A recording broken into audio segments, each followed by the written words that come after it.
I will put to you that the way the First Minister's meeting was arranged, which was a short notice invitation with no indication of the topic of discussion, meant that the discussions you did have with the First Ministers could not possibly provide you with the details that you needed to consider. I disagree. In your evidence today, you said that at the First Minister's meeting, you heard Premier Kenney say there was a plan for Coutts, but that you had heard that before and you were not convinced that morning that it would be put to use. Is that correct?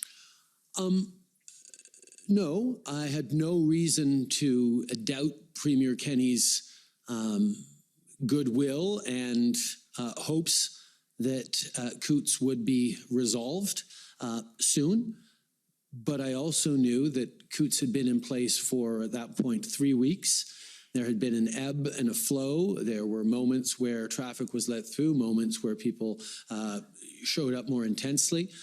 And it goes to the preoccupation we had that even if, as he indicated, there were good chances that it would be cleared in the coming moments, there was going to be a continued challenge to hold open that area given the current context.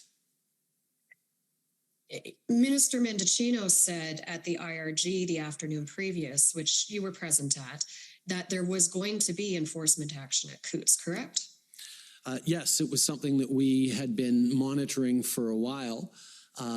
It would turn out that the RCMP, who had intended to do enforcement action as the provincial police force many days, if not a week before, had to suspend it because of genuine concerns around officer safety and the presence of significant numbers of weapons and problematic individuals in that. So it was something we were anticipating and hoping was going to happen, certainly hoping was going to happen peacefully, but it was something that we had been hoping would happen for a while.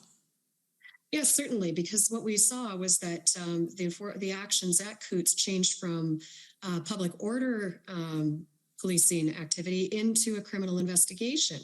And around 8 p.m. on the night of the 13th, Commissioner Lucky emailed Minister Mendicino and Jody Thomas and advised them that the RCMP had an enforcement plan ready for execution and that they were indeed on the cusp of enforcement in Coutts. And that proved to be true, correct? Yes, it did. That was good news that it was true, yes. So then why were you doubtful when Premier Kenney told you that he believed the situation had been secured and the RCMP would now proceed with broader arrests and secure the porter, when exactly what you had been told the night before about RCMP enforcement did in fact happen? We had been told throughout the process, throughout these weeks, that things were about to happen. Sometimes they happened, sometimes they didn't, and not just at Coutts, but elsewhere. So there was an understanding that inevitably things were more difficult than reality is always more difficult than plans. It was good news that the province was able to clear, but I will also say, or that the situation was able to be cleared in the province at that point.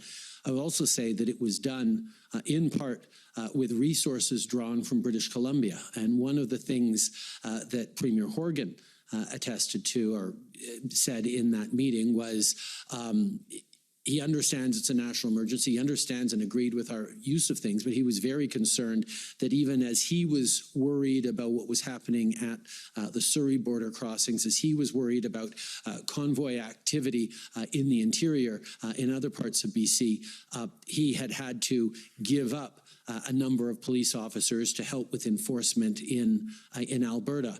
And while, yes, it was good news that Alberta looked like it was going to be resolved, there was a constant challenge that the whack-a-mole challenge that was brought up in other contexts, that things kept coming back. And we had a level of concern that even if one place was resolved, the threat environment, the concerns we had were going to replicate themselves elsewhere.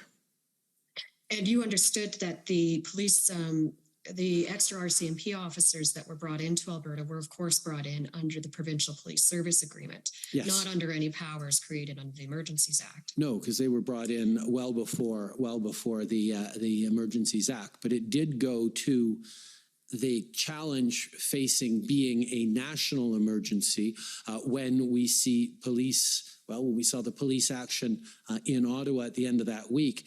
It drew on police members from forces spread across Ontario and beyond. The Emergencies Act didn't change that, though. It facilitated that. It facilitated that. It didn't create police officers. No, correct? but it highlighted that you couldn't just look at one place and say, oh, we have enough resources to fix in this one place. It was a broad challenge across the country at the same time. So Alberta being on a hopeful track at that moment was obviously good news, but it wasn't sufficient to say, oh, great, there's no more national emergency. All right, I'm going to put to you the fact that you did have evidence that the laws in the provinces were sufficient to handle the blockades. And I'll give you two examples. One is that the Windsor Police, along with the OPP, cleared the blockade and the Ambassador Bridge was reopened before you made your decision, correct?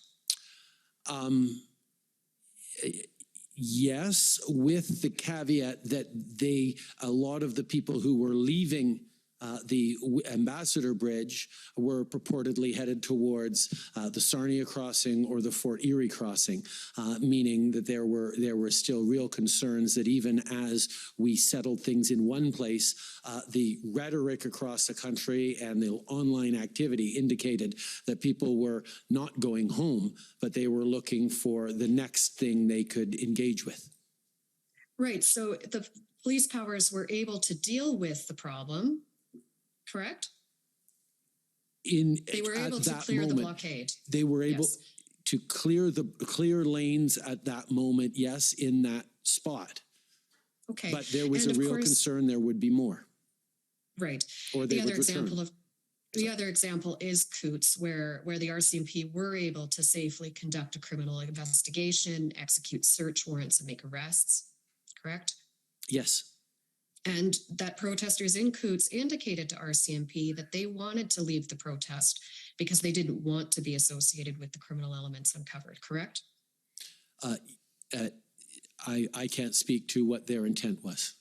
Okay, we've heard evidence in this commission, so the commission knows what one of the protesters did indicate the intent was.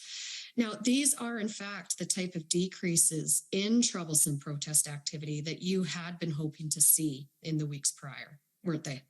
Yes. And definitely examples of how existing legal tools and police powers were effective at dealing with illegal portions of protests, correct? Yes. All right. Pretty well out of your time, so if you could... And that's okay. I think I will end there. Thank you very much, Prime Minister, for answering my questions today.